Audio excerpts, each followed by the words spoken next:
যে আজকে যে ভূমি খালি করার জন্য তারা ফিলিস্তিনের মুসলমানদেরকে রক্তাক্ত করছে, যে ভূমি খালি করার জন্য ঈদের দিনেও তারা ফিলিস্তিনিদেরকে শহীদ করছে, এই ভূমি কখনো তাদের ছিলই না। এই ভূমি কখনো ইসরায়েলিদের ছিলই না। 1947 সালে আমেরিকার মদদে ইসরায়েলিরা নাঙ্গা পায়ে, খালি পায়ে, গায়ে কোনো পোশাক ছিল না, ভিক্ষুকের ন্যায় এই ফিলিস্তিনে তাদেরকে আশ্রয় দেওয়া হয়। কি দেওয়া হয়? ফকিরদেরকে আশ্রয় দেওয়া হয়েছিল। ইসরায়েলিরা ছিল ফকির, এদের পায়ে কোনো জুতা ছিল না, গায়ে কোনো পোশাক ছিল না, এই ফকিরদেরকে আশ্রয় দিয়েছিল। আজকে তারাই ওই জমির অংশীদারিত্ব তারা দাবি করছে। এই যে স্বভাব, আমাদের বাংলায় একটা কথা আছে যে খেতে দিলে বসতে বলে, বসতে দিলে শুইতে বলে, বারান্দায় জায়গা দিলে ঘর নিতে চায়, এরকম প্রবাদ আছে না? ওয়ানাশহাদু আন্না সাইয়্যিদানা ওয়া সানাদানা ওয়া হাবিবানা ওয়া মাওলানা মুহাম্মাদান আবদুহু ওয়া রাসূলুহু الذي أرسله بالحق بشيرا ونذيرا وداعيا إلى الله بإذنه وسراجا منيرا أما بعد فأعوذ بالله من الشيطان الرجيم بسم الله الرحمن الرحيم أم حسبتم أن تدخلوا الجنة ولما يأتكم مثل الذين خلوا من قبلكم مستهم البأساء والضراء وزلزلوا حتى يقول الرسول والذين آمنوا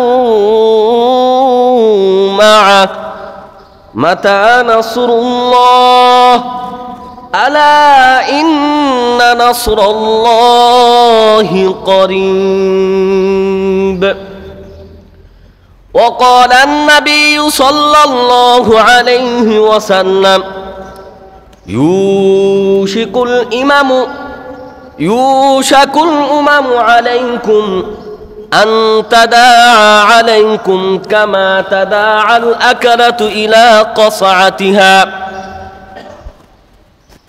فقال قائل من قلة نحن يومئذ فقال النبي صلى الله عليه وسلم بل أنتم كثير يومئذ إلى آخر الحديث أو كما قال عليه الصلاة والسلام آمنت بالله صدق الله المولانا العظيم وصدق رسوله النبي الكريم ونحن على ذلك من الشاهدين والشاكرين والحمد لله رب العالمين আমরা সবাই একবার মহব্বতের সাথে দুরূদ ইব্রাহিম পাঠ করি। আল্লাহুম্মা সাল্লি আলা মুহাম্মাদিন ওয়া আলা আলি মুহাম্মাদ কামা সাল্লাইতা আলা ইব্রাহিম ওয়া আলা আলি ইব্রাহিম ইন্নাকা হামিদুম মাজিদ। اللهم بارك على محمد وعلى آل محمد كما باركت على إبراهيم وعلى آل إبراهيم ইন্নাকা হামিদুম মাজিদ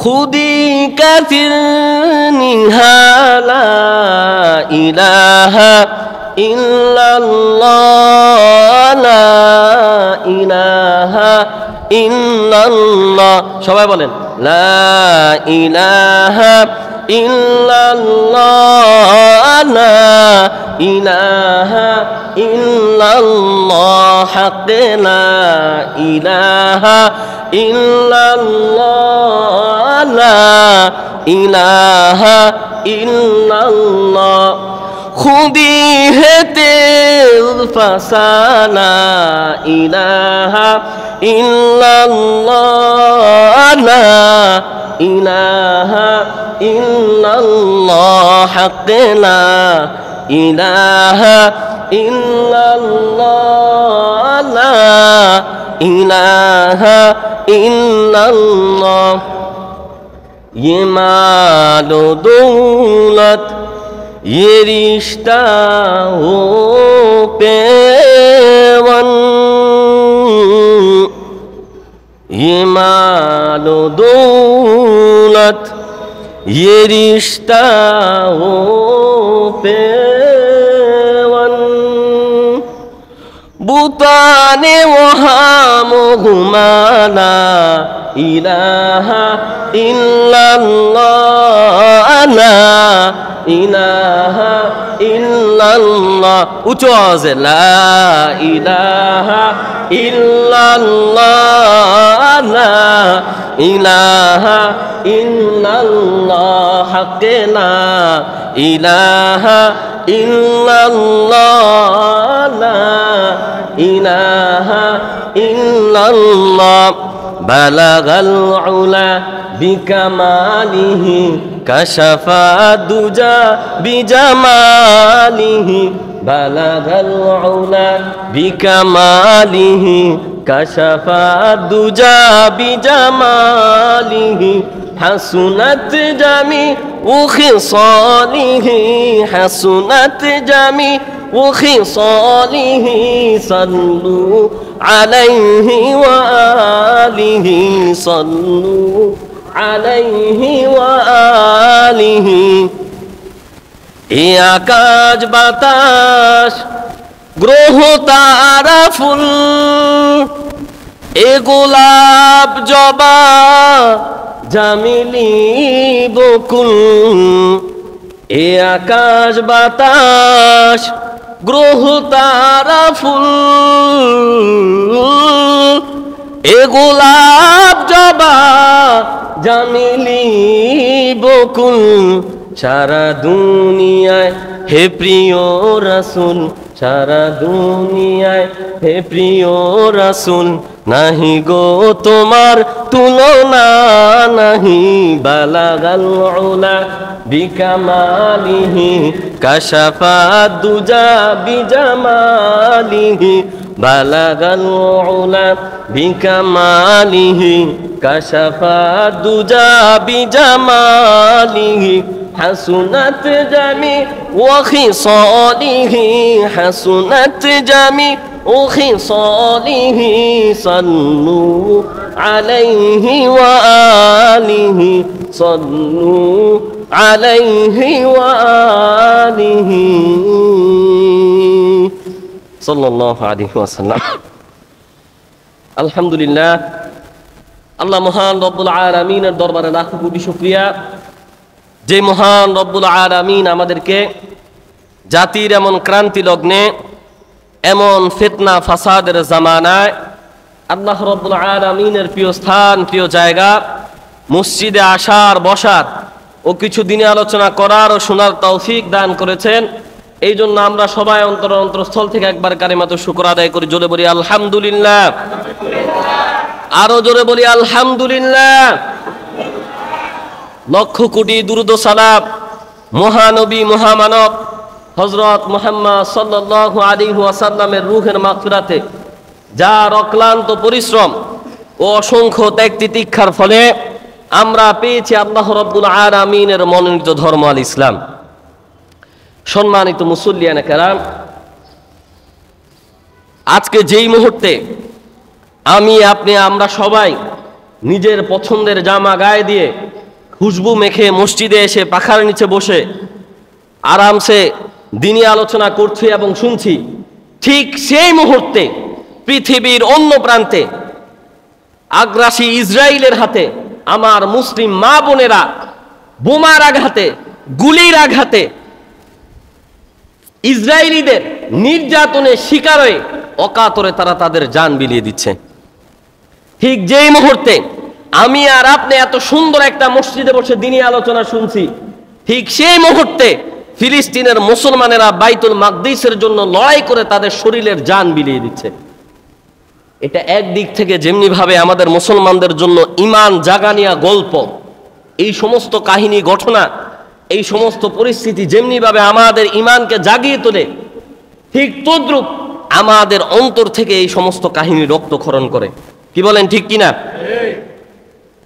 আমরা যেমনি ভাবে আমাদের ভাইদের জন্য খুশি যে এমন প্রতিকূল অবস্থাতে থেকেও, তিন বেলা না খেতে পেরেও, তিন বেলা কি সপ্তাহে এক বেলা না খেতে পেরেও তারা যে বলছে হাসবুনাল্লাহু ওয়া নি'মাল ওয়াকিল, হাসবুনাল্লাহু ওয়া নি'মাল ওয়াকিল, তাদের এমন ঈমান দেখে আমরা শিখতে পারি ঈমান কাকে বলে।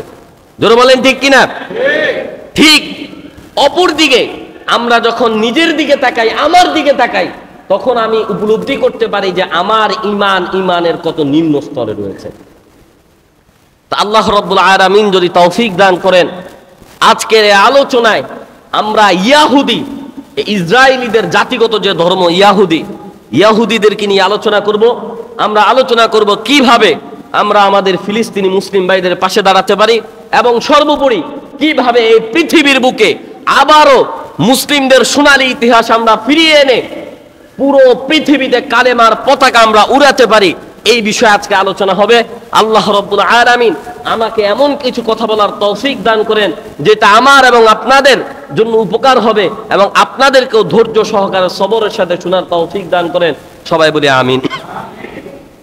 আমরা যখন ইসরায়েলিদেরকে নিয়ে আলোচনা করতে যাব, তখন আমরা দেখব যে আজকে যে ভূমি খালি করার জন্য তারা ফিলিস্তিনের মুসলমানদেরকে রক্তাক্ত করছে, যে ভূমি খালি করার জন্য ঈদের দিনেও তারা ফিলিস্তিনিদেরকে শহীদ করছে, এই ভূমি কখনো তাদের ছিলই না।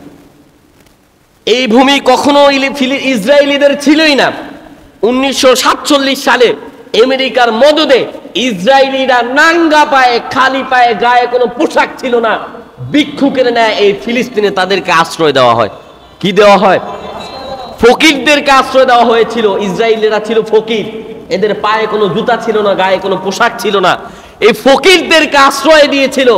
আজকে তারাই ওই জমির অংশীদারিত্ব তারা দাবি করছে। এই যে স্বভাব, আমাদের বাংলায় একটা কথা আছে যে খেতে দিলে বসতে বলে, বসতে দিলে শুইতে বলে, বারান্দায় জায়গা দিলে ঘর নিতে চায়, এরকম প্রবাদ আছে না? ইসরায়েলিদের জন্য এই প্রবাদ 100 খাটে। ইসরায়েলিদের স্বভাবই এরকম। এরা যেখানেই গিয়েছে সেখানেই তারা তাবাহি করেছে, যেখানেই গিয়েছে সেখানেই তারা ধ্বংসলীলা করেছে, যেখানেই গিয়েছে সেখানেই তারা মানবতাকে লুণ্ঠন করেছে। আমরা দেখতে পাই খুদ বর্তমান জামানায়ও না, বরং যেদিন থেকে ইয়াহুদিদের গোড়াপত্তন হয়েছে, একেবারে ইতিহাসের শুরু থেকে আমরা দেখতে পাই মানুষ হত্যার এই যে কালো অধ্যায়, এটা ইসরায়েলিদের এই প্রথম না, এটা ইয়াহুদিদের এই প্রথম না, বরং একেবারে ইতিহাসের সূচনা থেকেই মানুষ হত্যার, মানুষের রক্তে তাদের হাত রক্তাক্ত হয়ে আছে। আমরা দেখতে পাই শুধু সাধারণ মানুষই নয়, বরং নবীদেরকেও পর্যন্ত এই ইয়াহুদিরা হত্যা করেছিল। জোরে বলেন নাউযুবিল্লাহ। আল্লাহ রাব্বুল আলামিন পবিত্র কোরআনের ভিতরে বলেন, সূরা বাকারাতে আল্লাহ রাব্বুল আলামিন বলেন, আউযু বিল্লাহি মিনাশ শাইতানির রাজীম, আফাকুল্লামা জাআকুম রাসূলুম বিমা লা তাহওয়া আনফুসুকুম ইস্তাকবারতুম ফাফারিকান কাযাবতুম ওয়া ফারিকান তাকতুলুন। এই একটা আয়াতের ভিতরে আল্লাহ রাব্বুল আলামিন পুরা ইয়াহুদীদের স্বরূপ উন্মোচন করে দিয়েছেন। আল্লাহ রাব্বুল আলামিন বলেন, আফাকুল্লামা জাআকুম রাসূলুম বিমা লা তাহওয়া আনফুসুকুম ইস্তাকবারতুম, যখনই এই ধরাতে কোন নবী আমি প্রেরণ করেছি, ফাফারিকুন কাযাবাতুম ওয়া ফারিকুন তাকতুলুন, কয় তোমাদের দুইটা ফরিক হয়ে গেছে। এক ফরিকের কাজ ছিল নবীদেরকে মিথ্যা সাব্যস্ত করা, আরেক ফরিকের কাজ ছিল নবীদেরকে হত্যা করা। এটা কাদের স্বভাব?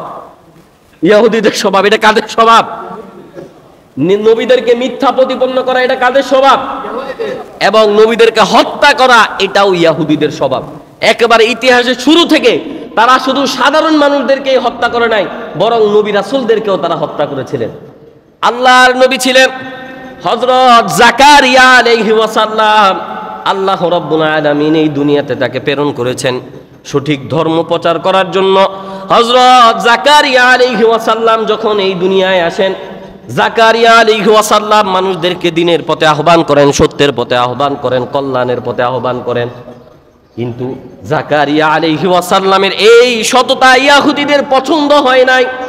জাকারিয়া আলাইহি ওয়াসাল্লামের ন্যায়ের পথের আহ্বান ইহুদিদের পছন্দ হয় নাই। ইহুদিরা সবাই মিলে পরামর্শ করলো, জাকারিয়া মানুষদেরকে ভালো করে ফেলছে, এরকম হলে তো হবে না। যদি পৃথিবীর সমস্ত মানুষ ভালো হয়ে যায়, তাহলে সবাই জাকারিয়ার নেতৃত্ব মেনে নিবে, আমাদেরকে আর কেউ মানবে না। এইভাবে হতে দেওয়া যায় না। তাহলে কি করা যায়? তারা সবাই মিলে পরামর্শ করলো, তাহলে চিন্তা করো, আমরা সবাই মিলে জাকারিয়াকে হত্যা করে ফেলবো। নাউযুবিল্লাহি মিন যালিক। এই চক্রান্ত কার বিরুদ্ধে? নবীর বিরুদ্ধে। কার বিরুদ্ধে? নবীর দোষ কি ছিল? শুধু মানুষদেরকে সত্য কথা বলা, সত্যের পথে আহ্বান করা, ন্যায়ের পক্ষে মানুষকে আহ্বান করা, এটাই ছিল নবীর দোষ। নবী কেন ভালো কথা বলবেন, কেন ভালো কাজ করবেন? যদি তিনি ভালো কথা বলেন, ভালো কাজ করেন, আর মানুষরা যদি তার কথা শুনে, তাইলে সমস্ত মানুষ তো তার অনুসারী হয়ে যাবে, আমাদেরকে তার কেউ মানবে না। এই জন্য তারা চক্রান্ত করলো, হযরত জাকারিয়াকে তারা হত্যা করে ফেলবে। নাউযুবিল্লাহি মিন যালিক। তারপরে চক্রান্ত অনুযায়ী তারা হযরত জাকারিয়া আলাইহি ওয়াসাল্লামকে করাত দিয়ে দ্বিখণ্ডিত করে ফেলেছেন। এটা কোনো সহিহ হাদিসে নেই, কিন্তু তাফসিরে ইবনে কাসির এবং তাফসিরে তাবারিতে এই ঘটনার বিশদ বর্ণনা রয়েছে। কিভাবে হযরত জাকারিয়া আলাইহি ওয়াসাল্লাম গাছের কাছে আশ্রয় চেয়েছিলেন, গাছের ভিতরে প্রবেশ করেছিলেন, আর ইহুদিরা যখন জানতে পেরেছিলেন গাছের ভিতরে হযরত জাকারিয়া আছে, তখন তারা পুরো গাছ একেবারে এই পাশ থেকে ও পাশ দ্বিখণ্ডিত করে ফেলেছিল। গাছ দ্বিখণ্ডিত হওয়ার সাথে সাথে হযরত জাকারিয়া আলাইহি ওয়াসাল্লামও দ্বিখণ্ডিত হয়ে গেছেন। তাহলে ইহুদিদের হাত এই প্রথম কোন মানুষের রক্তে রক্তাক্ত না, বরং ইতিহাসের সূচনা থেকেই তারা নবীদেরকে হত্যা করে অভ্যস্ত। আল্লাহ নবী আরেকজন নবী ছিলেন হযরত ইয়াহইয়া আলাইহি ওয়াসাল্লাম। হযরত ইয়াহইয়া আলাইহি ওয়াসাল্লামের ফিকহের জ্ঞান ছিল। নবীজি সাল্লাল্লাহু আলাইহি ওয়াসাল্লাম মাসআলা দিতেন। একবার তারা নবীর কাছে মাসআলার জন্য গিয়েছিলেন, নবী ইয়াহইয়ার কাছে। নবী ইয়াহইয়ার কাছে তারা মাসআলার জন্য যায়। এক ব্যক্তি বলে, আমি আমার বাবিকে বিবাহ করতে চাই, আমি কি বিবাহ করতে পারবো কিনা? ওই সময় বাবিকে বিবাহ করা জায়েজ ছিল না, বৈধ ছিল না। হযরত ইয়াহইয়া আলাইহি ওয়াসাল্লাম বলেন, না, তুমি তোমার বাবিকে বিয়ে করতে পারবে না। এই একটা ফতুয়াই তার জন্য কাল হয়ে দাঁড়িয়েছিল। এই সত্য ফতুয়া দেওয়ার কারণে ওই সমস্ত ইহুদিরা তার বিরুদ্ধে লেগে গেছে। এমনকি এই সত্য ফতুয়া দেওয়ার জন্য তার জান পর্যন্ত তারা নিয়ে নিয়েছে। এরকম মানুষ কি আমাদের সমাজে আছে নাকি নাই? যারা সত্য কথা বলার জন্য, সত্য ফতুয়া দেওয়ার জন্য জান নেওয়ার জন্য উঠে পড়ে লাগে, এরকম মানুষ আছে না নাই? আরে কি বলেন, আছে কি নাই? সৌদি আরবের সমস্ত হকপন্থী আলেম কি সৌদিতে আছে? নাই তো। সৌদিতে হক ফতুয়া দেওয়ার কারণে সৌদি থেকে তাদেরকে বের করে দিয়েছে। ডাক্তার জাকির নায়েক কি ভারতে আছে? নাই তো ভারতে। কেন? সত্য কথা বলার জন্য, সত্য কথা মানুষের সামনে তুলে ধরার জন্য তাদেরকে তাদের রাষ্ট্র থেকে বের করে দেওয়া হয়েছে। আমাদের বাংলাদেশের চিত্র কি আপনারা ভুলে গেছেন? আলেমদেরকে জনে জনে জেলখানায় নিয়ে কিভাবে টর্চার করা হয়েছিল, এটা কি বাংলার মানুষ ভুলে গিয়েছে? তাইলে যুগে যুগে এই সমস্ত ইহুদিদের চিন্তাধারার মানুষ হার যুগে থাকবে, হার সময়ে থাকবে। জোরে বলেন ঠিক কিনা? ইহুদিদের স্বভাব হলো, যখন কেউ ন্যায়ের পক্ষে কথা বলে, যখন কেউ হকের পক্ষে কথা বলে, ইহুদিরা এই সত্য কথা নিতে পারে না, তখন তারা তার বিরুদ্ধে লেগে যায়। ইহুদিরা তখন তার জান নেওয়ার জন্য উঠে পড়ে লেগে যায়। এমনকি আমাদের নবী হযরত মুহাম্মদ সাল্লাল্লাহু আলাইহি ওয়াসাল্লাম যখন দ্বীনের পথে আহ্বান করছিল, ভাইয়েরা কান খুলে শুনে রাখেন, ইহুদিরা তাওরাতের হাফেজ ছিল। তারা জানতো আমার নবী সঠিক। তাওরাতে নবীর পরিপূর্ণ বিস্তারিত গঠন অবয়ব সবকিছু বর্ণনা করা হয়েছিল। তারা জানতো আমার নবী সত্য নবী, নবী মুহাম্মদুর রাসূলুল্লাহ শেষ নবী।